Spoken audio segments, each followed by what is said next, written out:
A pleasant good morning. My name is Kadeen Smith. I'm the project coordinator for the Caribbean Future Forum. Welcome to the 6th episode of our new CaribWebDialogue series, the SDGs and You.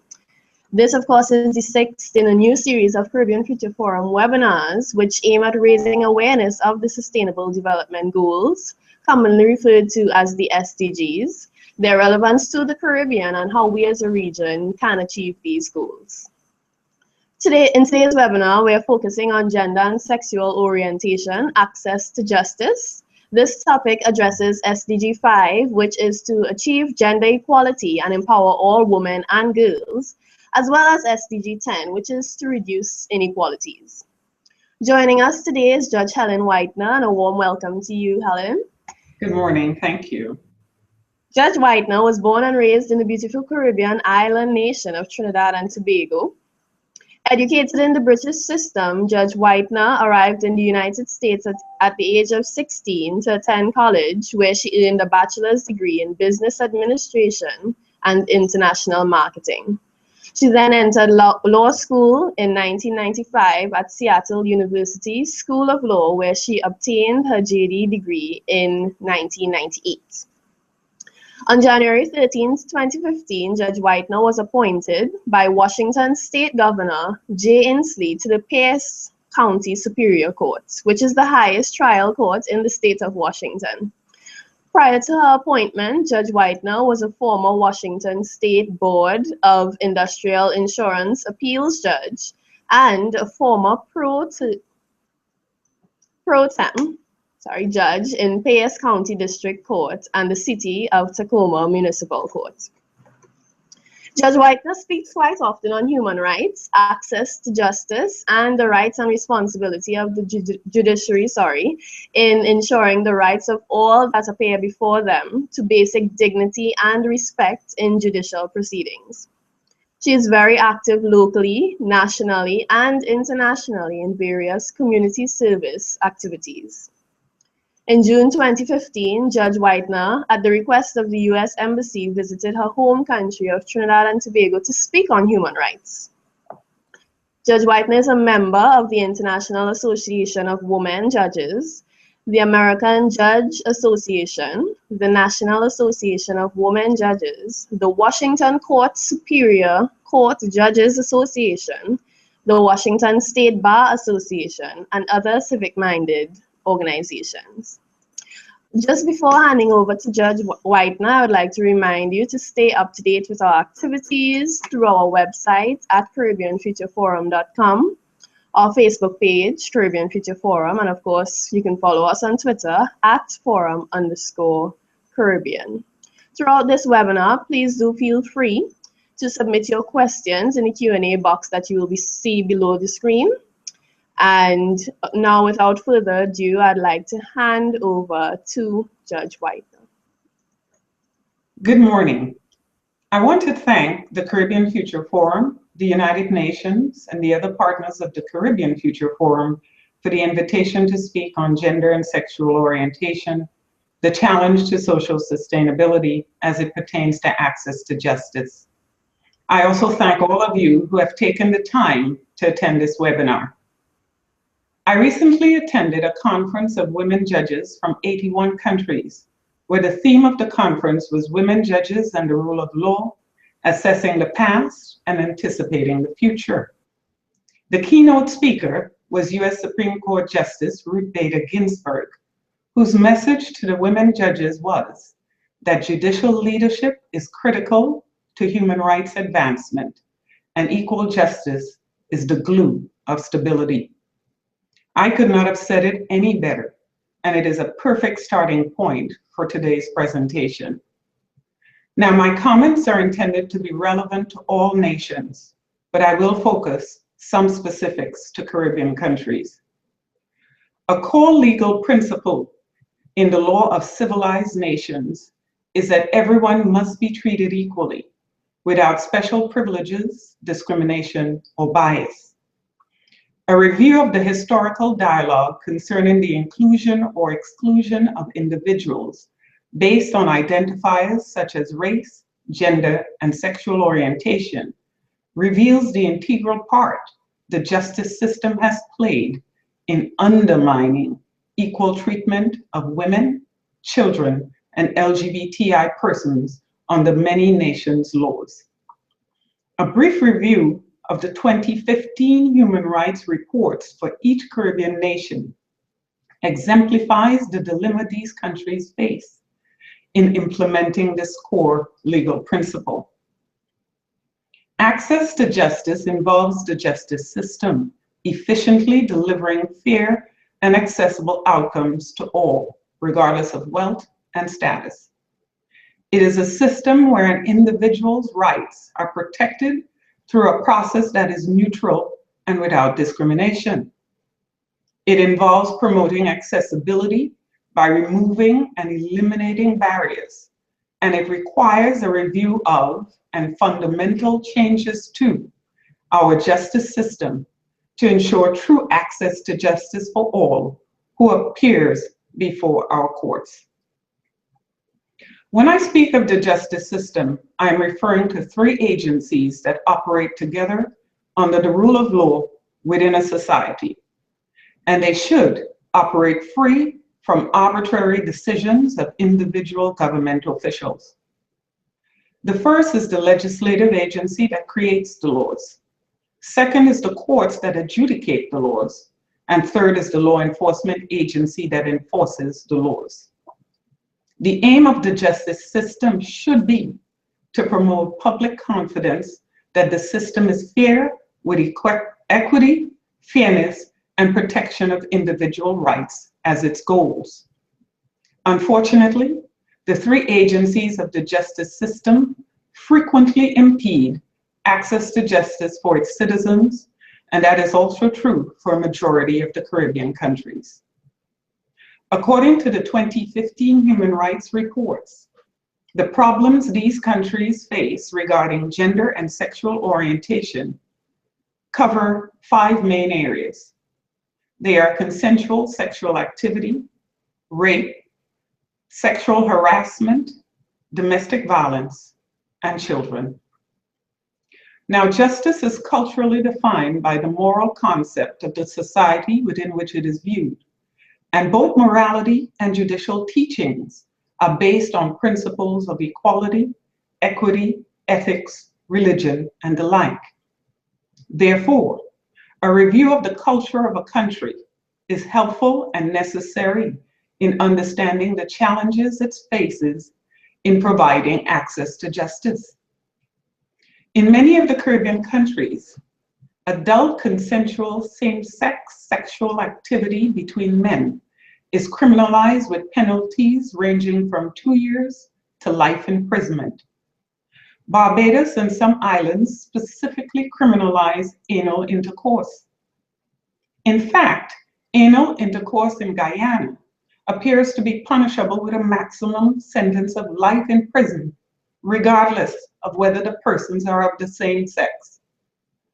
Many of the islands explicitly do not prohibit sexual activity between women, and all of the countries have little or no legal prohibition against gender identity or sexual orientation discrimination. Trinidad and Tobago also has immigration laws that bar the entry of homosexuals into the country. And even though many of the islands report no enforcement of their anti-LGBTI laws, some, like Jamaica, utilize the laws to intimidate gay men or men perceived to be gay. Jamaica reports that its laws are only enforced in cases of sexual assault and child molestation, and are not used to prosecute consensual same-sex sexual conduct between men.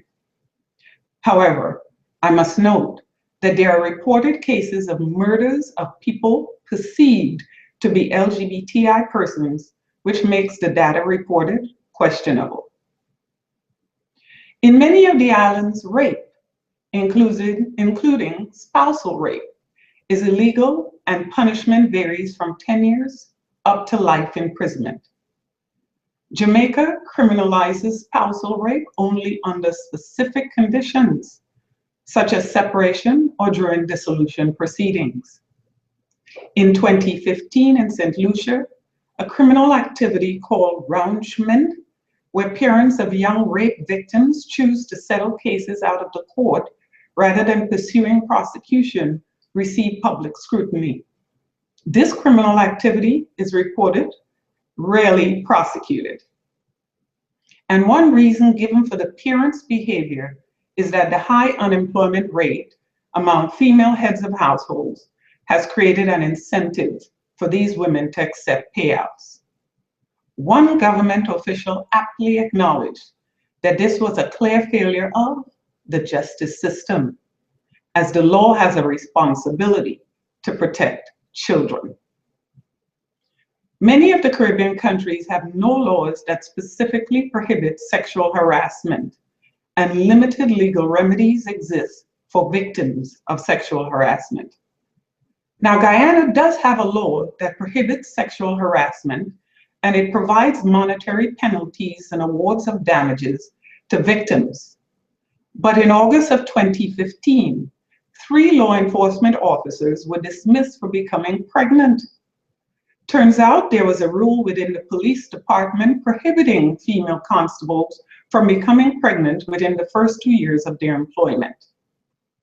Public outcry forced the government to acknowledge that the policy was discriminatory, and the officers were reinstated. However, in many of the islands, many incidents of sexual harassment do go unreported. Similarly, domestic violence for the Caribbean nations continues to be a significant problem. Many of the islands prosecute crimes of violence against women only when the victim pressed charges. This requirement impedes access to justice, as victims are reluctant to press charges due to their financial dependence on the abuser. Confidence is lacking, as there is no confidentiality in the process.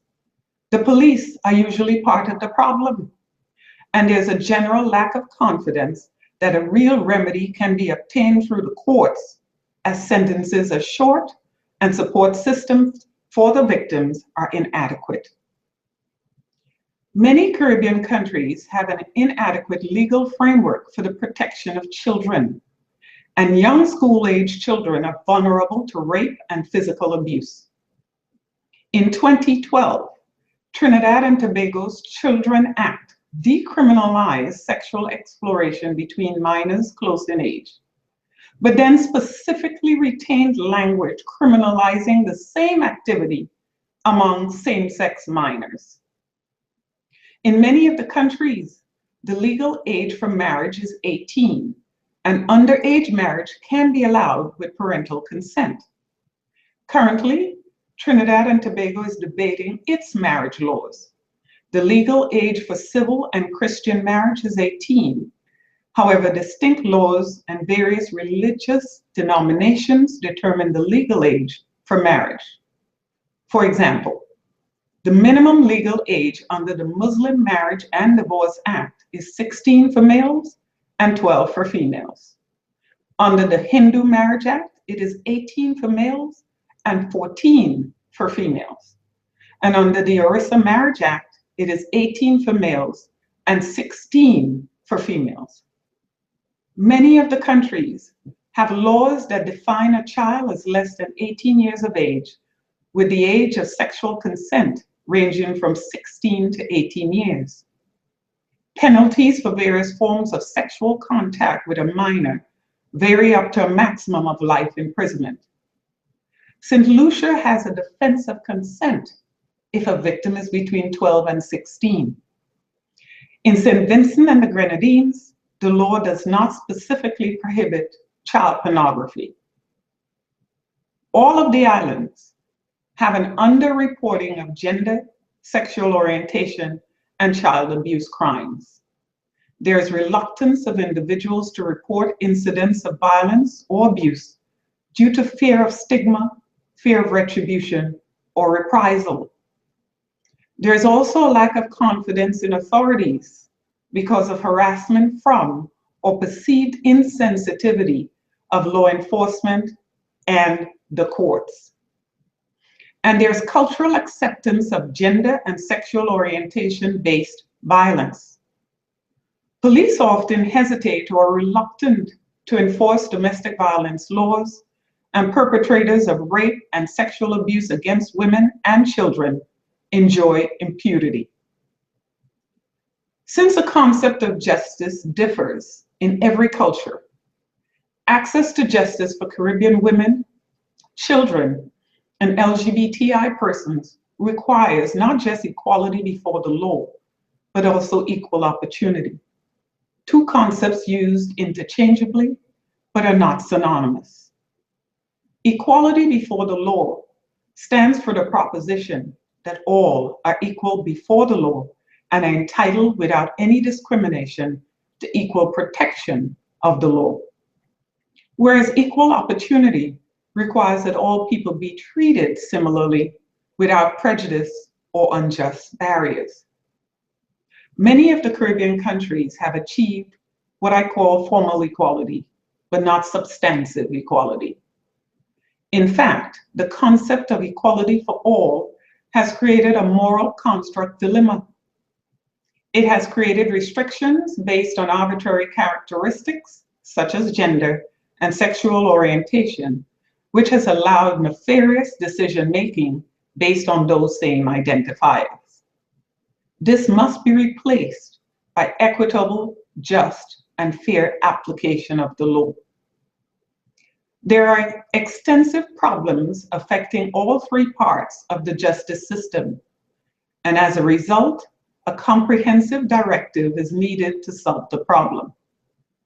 A collaborative strategy that combines efforts and limited resources to achieve just results is one way the courts can deal with the challenges to social sustainability based on gender and LGBTI cases. Another is an inclusive approach that recognizes the crucial role of building partnerships with others in order to achieve gender equality and equality for LGBTI persons. For example, one judge said, "Not all women are feminists, but a lot of men are feminists." Keep in mind, judges do not make laws, legislators do. Judges should interpret the laws irrespective of their personal beliefs and moral convictions. And judges have the authority to make decisions that foster access to justice for all that appear in the courts. It is imperative that we recognize the many faces of discrimination because the effect is the same. There is minimal difference between gender-based discrimination and LGBTI discrimination. Stigma is discrimination. Stereotypes and prejudices are discriminations. And violence is just another form of discrimination used against both groups. In both situations, intolerance is used as a justification for perpetrating discrimination. These groups experience discrimination based on what can be termed the optional conduct argument. That is, that your status may not be changeable, but your conduct is a personal choice. An access to justice approach is one way the justice system can deal with the many challenges it faces in dealing with gender and sexual orientation cases. A civilized nation ensures fairness by delivering real remedies for its problems. An access to justice approach requires a comprehensive overhaul of the justice system with concrete goals for the new infrastructure that will be created. It requires institutional changes within law enforcement agencies with clear directives and real consequences. Transparency in all procedures, specifically the investigation of crimes against women, children, or LGBTI individuals. And proper documentation and real and effective follow-through are required. Justice Ginsburg also said that the law was already gender sensitive to one gender, men, and women judges can bring gender sensitivity to tackling these major injustices. As judges, we have a responsibility to educate as access to justice requires elimination of attitudes, norms, beliefs, and practices that perpetuate discrimination based on gender and sexual orientation, and which reinforces tolerance for all forms of violence against women, children, and LGBTI persons. The justice system must create safe spaces for dialogue, as this will empower women, children, and LGBTI persons to become visible and tell their stories. Dialogue regarding discrimination that is based on sex or gender should include sexual orientation. The importance of a more inclusive approach cannot be underestimated, as a gender-equal society must be inclusive of all women, to include lesbians, bisexual, and most importantly, transgender women. I often think of how useful a resource we have failed to utilize, as transgender women have a unique perspective on discrimination. After all, they have seen the world from a male's point of view. Fear has dictated the approach taken to address the intersectionality of these issues, and in addition to education and awareness, a review of the assorted gender and sexual orientation laws of the Caribbean countries are necessary, as presently they sanction discrimination. Some of the laws even presume sexual relationships between individuals with little more than gossip, innuendo, and insinuation. Even though the governments loudly proclaim that the laws are not enforced or are only enforced in specific circumstances, there are many examples of governmental, police, and judicial actions or decisions based on these suppositions. To ensure social sustainability, each country needs statutory and policy changes that support development of legal protections for all. The aim should be to eliminate discrimination embedded in the present laws and policies. This can be done by creating legal and institutional frameworks that embrace protecting rights to justice, social, and economic systems. However, this approach does require transparency and accountability. Finally, the problems of gender and sexual orientation are intertwined, and so are the solutions. If we as a society are asking women, children, and LGBTI persons to become visible, we must provide them with meaningful access to the courts. There must be more collaboration within the justice system, because if people don't have meaningful access to the courts cannot protect them. But there also must be collaboration amongst the various non-governmental organizations that must see that their struggles are one and their strength in numbers. To the members of the judiciary, remember the words of Justice Ginsburg. Judicial leadership is critical to human rights advancement, as equal justice is the glue of stability. We have an obligation to see that all individuals that come before our courts are treated fairly, impartially, and without any bias, to include discrimination. Thank you.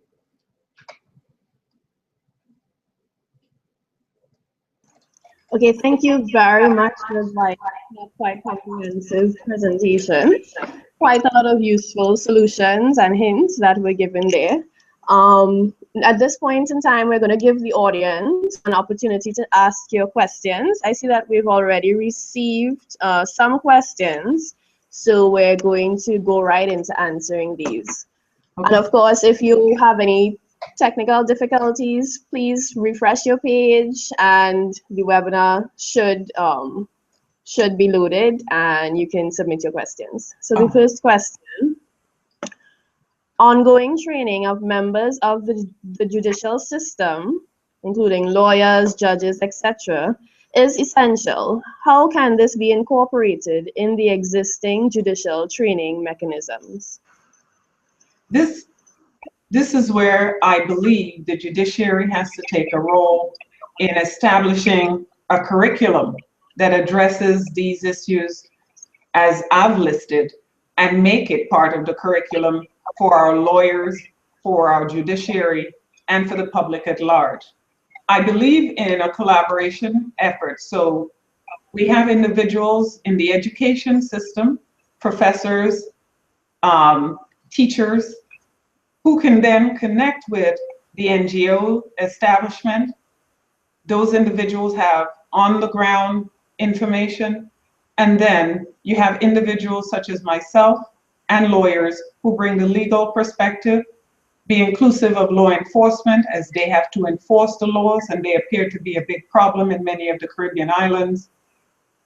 Bring these pieces together to create a curriculum that is imparted and becomes part of the education process for the individuals in the legal community as well as others.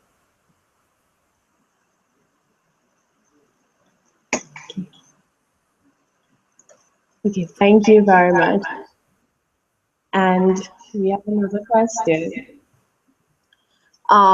It says, what would it take to get these laws off the book? And can a private citizen, for that matter, an expat, bring a lawsuit against a country? Okay. Couple of things there.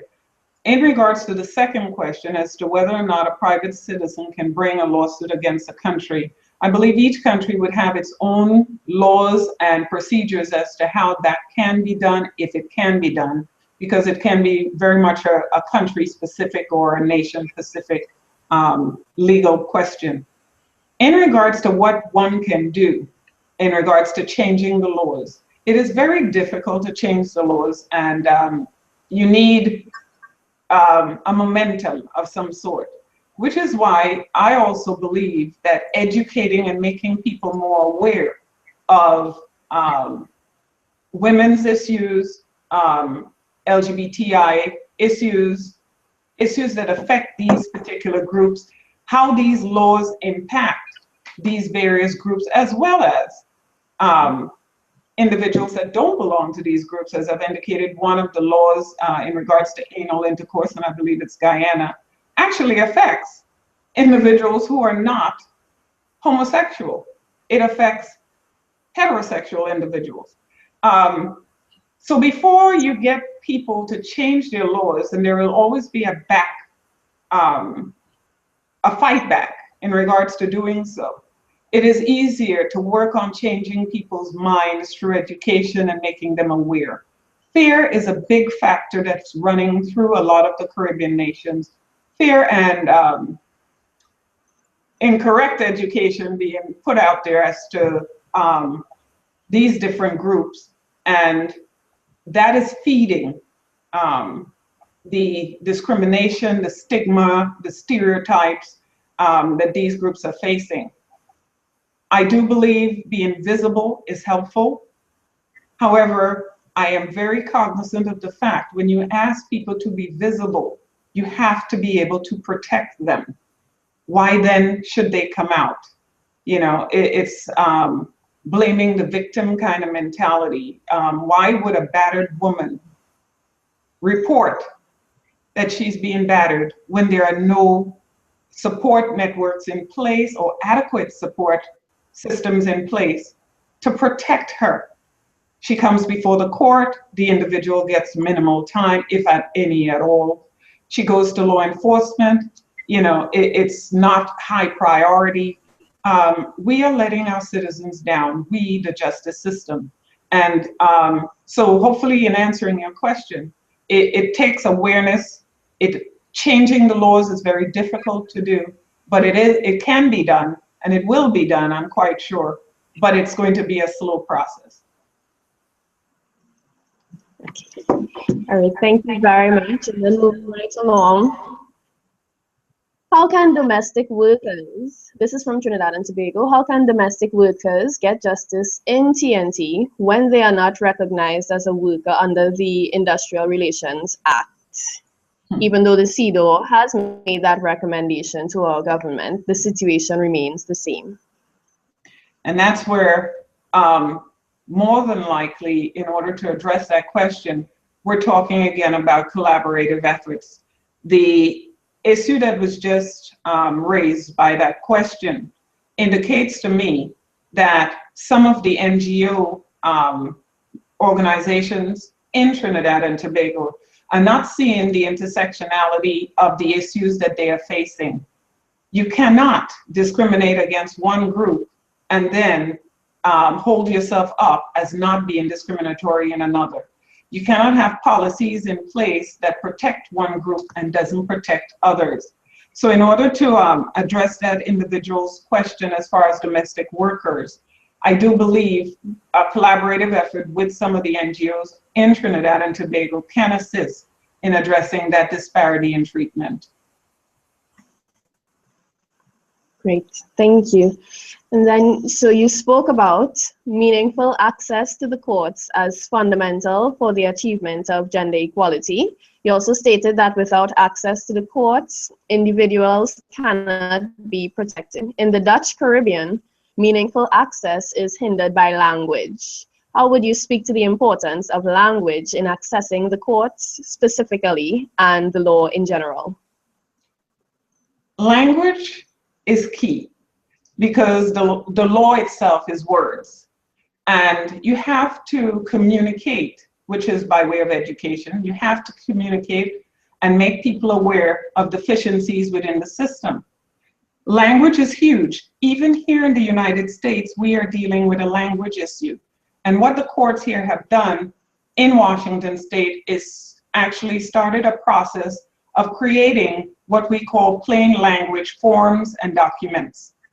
I can speak from a judicial perspective, from an intellectual perspective, and many of the individuals that come before me can't understand what I'm saying, cannot comprehend how it impacts them.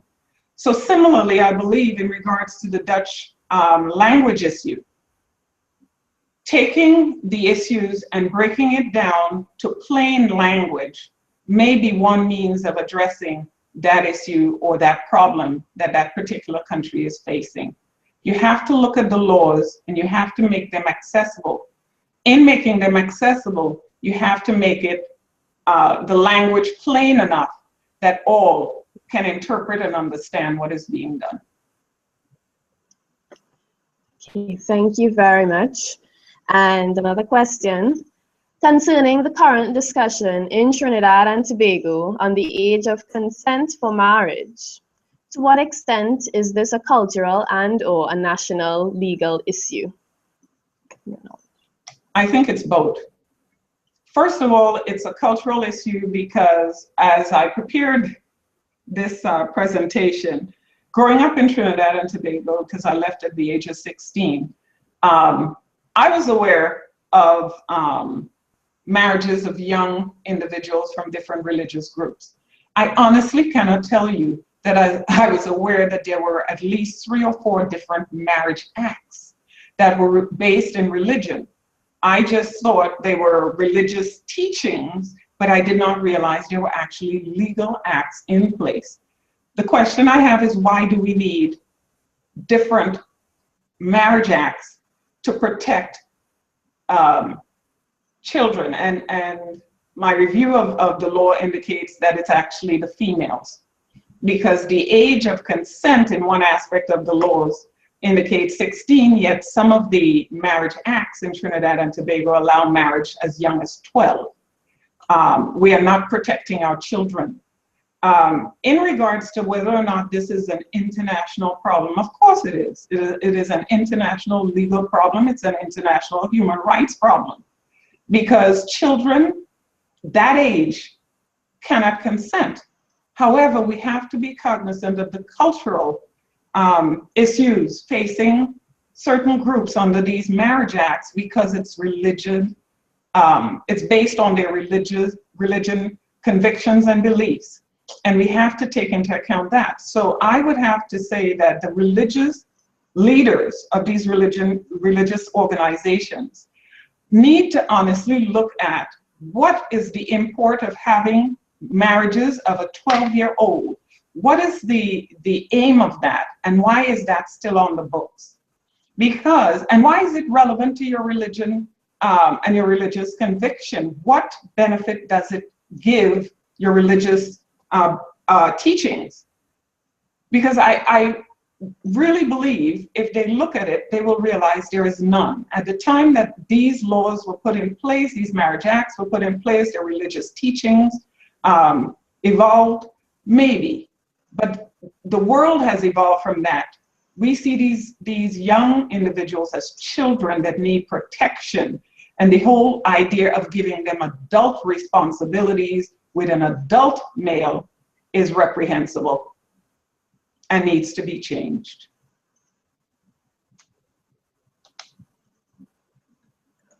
Okay. Thank you very much. I think we have some time for some more questions. So another question. With regard to the acronym LGBT, I was wondering if LGBTIQ is now the official and correct term to use, and exactly what do the letters I and Q refer to? Thank you so much, Judge.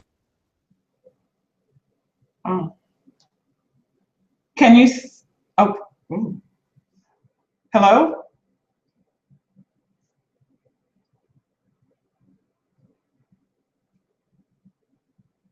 I would assume that you're still hearing me because I'm not. Kadeen? Oh dear.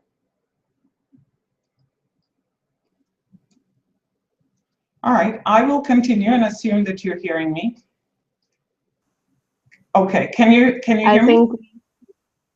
Yeah, right. I think yes, we just had some minor technical difficulties. All right. But we're back on. Thank you. The LGBTI. Yeah. Okay, so lesbian, bisexual, transgender, gay, bisexual, transgender, and intersex. That's the meaning of the I believe, to the individual's question. And what is the correct way to refer to someone? My response as a judicial officer is you ask the individual how they would like to be addressed. For example, we have transgender individuals that come before the court.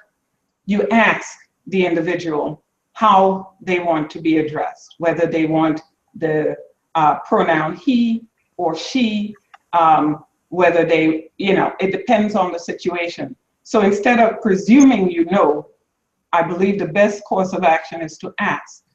And by doing so, oddly enough, the individual feels rather comfortable and the discourse is a little more relaxed and more open and accepting. Great, thank you.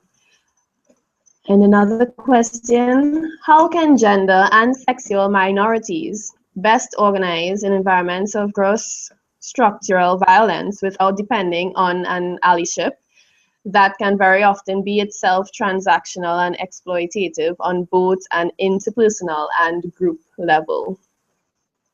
Could you repeat that again, please? How can gender and sexual minorities best organize, I'm guessing come together in environments of structural violence without depending on an allyship that can very often be itself transactional and exploitative on both an interpersonal and group level? That's a difficult one because it's the evolution path of just about every marginalized group.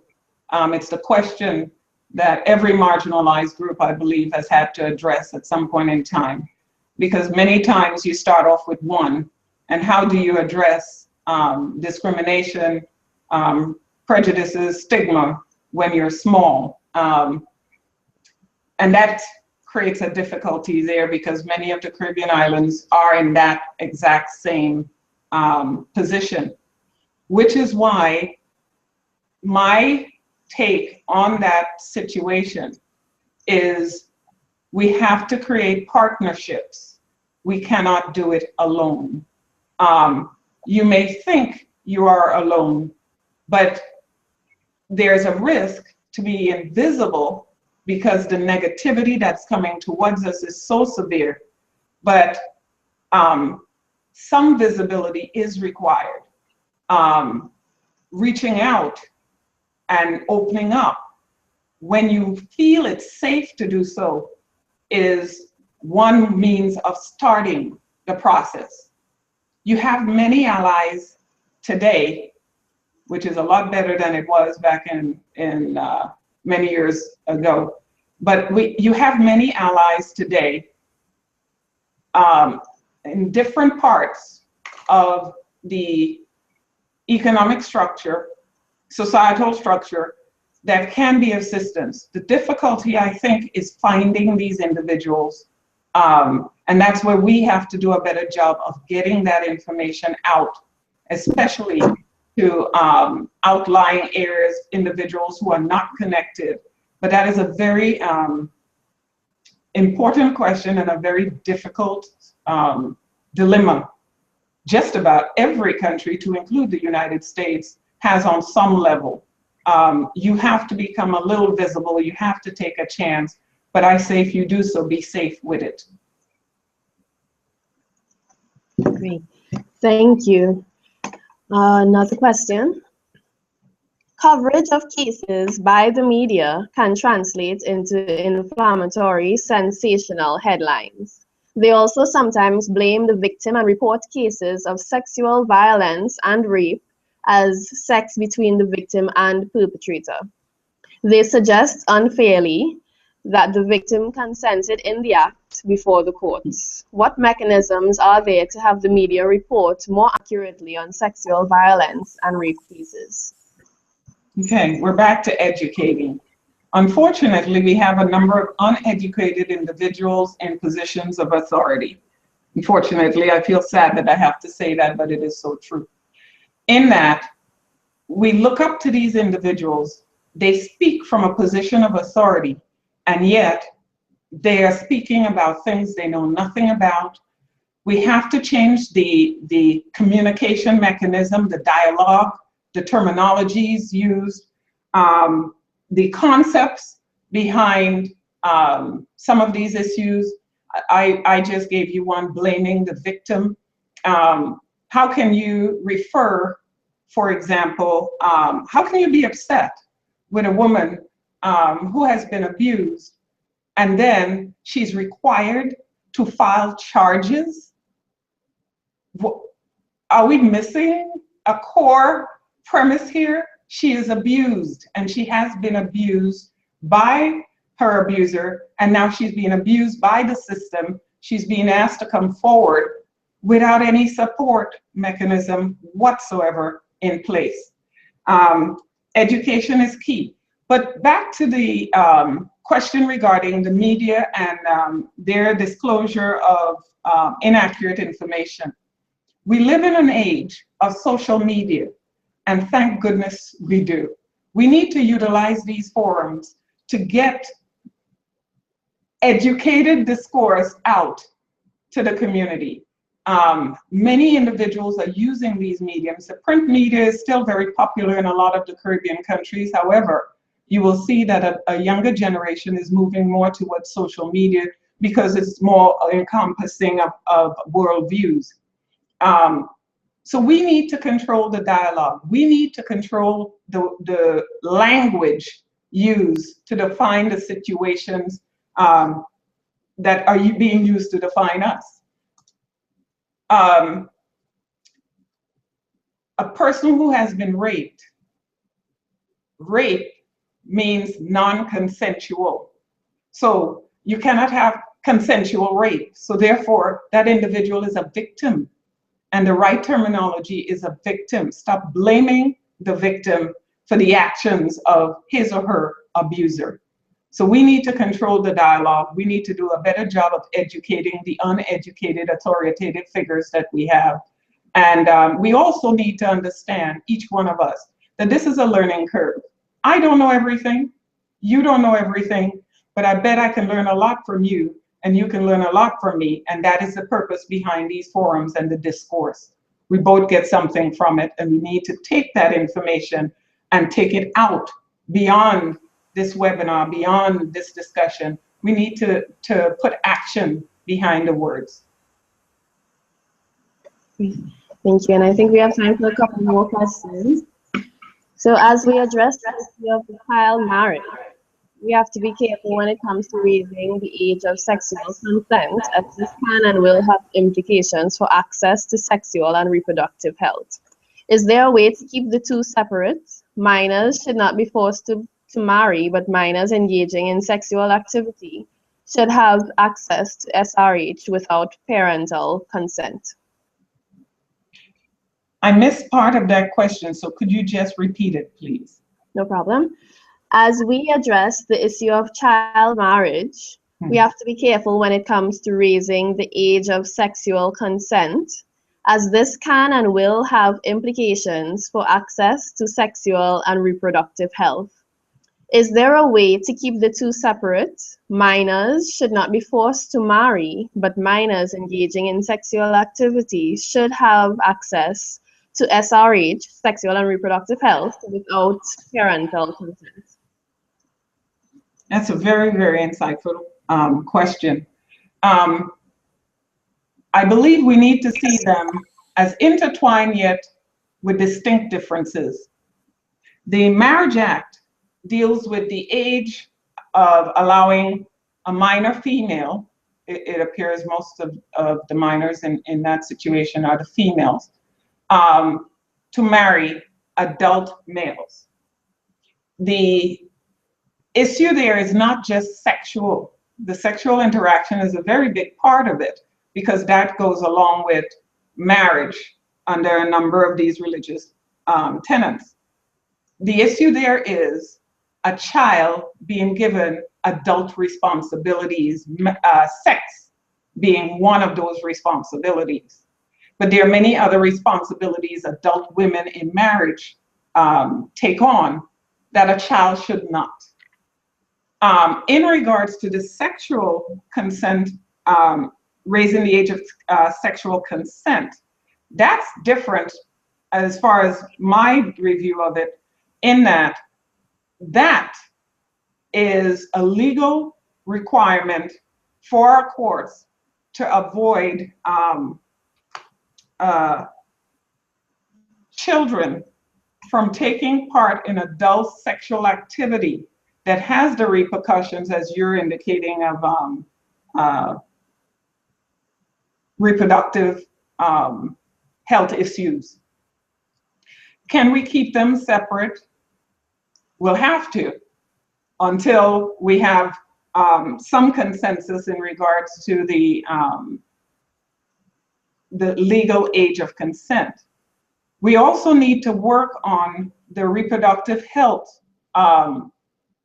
legislation or policies, in that there should be some, I'm trying to figure out the right one. There should be some ability of individuals, minors, who engage in sexual activity, receiving reproductive, sexual reproductive education, and help from agencies in certain circumstances. I am a little leery in regards to a blanket without the approval of the parent, because again, it flies in the face of these are minors, they need protection, and a parent's role is paramount in raising their children. But I believe it should be accessible to them in some form or another. But I haven't really given a whole lot of thought to that aspect of the argument, but it is a very insightful question, I must say the least.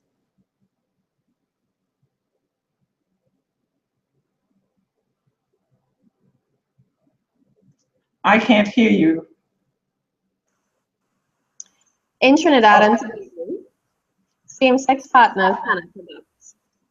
What are your views on adoption by same-sex partners and the idea being advanced that this interferes with the adoptive child's right to family life under the Convention on the Rights of the Child? As we have seen, such children elsewhere challenge their adoption when they become adults. Repeat it since we had a breakout at the beginning, please. In TNT, same-sex partners cannot adopt. What are your views on adoption by same-sex partners and the idea being advanced that this interferes with the adoptive child's right to family life under the Convention on the Rights of the Child? As we have seen, such children elsewhere challenge their adoption when they become adults. Okay. I don't see a difference between same-sex couples adopting children and heterosexual couples adopting children. And oddly enough, I don't see that based on my upbringing in Trinidad and Tobago, a country where the family structure and the definition of a family varied immensely. I am familiar of heterosexual couples raising children like my parents did. I'm familiar with heads of household being male without a female raising children. I am familiar with women being heads of household with no men raising children, extended family, aunts, uncles raising children, grandparents raising children, to include strangers raising other people's children. So when it comes to same-sex adoption, there should not be a difference. The important thing is the individual, or can the individuals provide a loving and safe environment for the children involved. I have a hard time conceptualizing same-sex couples not having or not being able to raise children because of the fact that the relationship they're in happens to be two individuals of the same gender. Because that is something I've seen growing up, and the two individuals happen to be of the same sex, but were not sexually active or sexually involved. There are many instances where you have a grandmother in the same home with an aunt and a mother raising everybody's children that belongs to that family. So I think it's a false premise, and it's a discriminatory setup to promote an agenda that flies in the face of equal rights, as far as I'm concerned. Thank you very much. And for our final question, what do you think, in your opinion, Trinidad and Tobago, and by extension the Caribbean, can realistically achieve for LGBTI rights in the next 10 years? In the next 10 years, I anticipate being able to return to Trinidad and Tobago before then, but in the next 10 years, with the immigration laws not being on the books. I anticipate being able to come to Trinidad and Tobago and receive more of an inclusive environment for all, but more specifically, movements that recognizes women as equals in its true sense, that sees us as equal and provides us with the opportunity to be connected to our community. I see women as being the leaders moving the agenda of equal rights for all and equity and equal opportunity for all forward. Our countries have been male dominated. I believe one of the fears is women becoming powerful, and it is happening. We are no longer just being quiet, we are visible. When you see students get up and leave their classrooms because they are not happy with what they're seeing being portrayed in the media or in the newspaper in regards to discriminatory treatment, when you see the outcry in regards to a teacher berating a student because of a perceived sexual orientation, when you see women standing up in regards to rape allegations and the derogatory dialogue that goes with that, I see a future for Trinidad and Tobago and the Caribbean islands that's bright. And I anticipate being a part of that, even though I am here in the US. And that's my vision in the next 10 years, and I see it happening. Okay, thank you so much, Judge Whitener. Unfortunately, due to time constraints, that would be it for the questions. Thank you very much for sharing. Thank you very much for answering our questions, Judge Whitener. And of course, I'm sure that everyone would agree there's quite a lot of food for thought that was given in this webinar, and the exchange was very valuable. Thank you, of course, to our online viewers for joining us and asking your questions, for sharing your comments. They were all very, very useful. Judge Whitener, I'm not sure if you'd like to say anything in closing. Thank you all for attending the webinar. I am open to learning. I am open to educating. It's part of my mantra. So therefore, if you can think of anything that would assist me in understanding the problems that my countries are facing, my Caribbean nations. I may be a transplant in the United States. I do my work here, but I can't where I came from. But for my upbringing, I would not be where I am today. So I thank you all for the support that you have provided me. And I have a voice. I intend to continue to use it. Thank you. Thank you very much again. And of course, thank you to the Caribbean Future Forum's partners, for all of you who continue to join our discussions and contribute to them. Don't forget to like us on Facebook, follow us on Twitter at forum_Caribbean. Visit the website, CaribbeanFutureForum.com. This webinar will be available in 3 days online. And you can, of course, share it with your partners, anyone who may have missed some of the webinar. You can review it then. And do have a good day. Thank you. Thank you.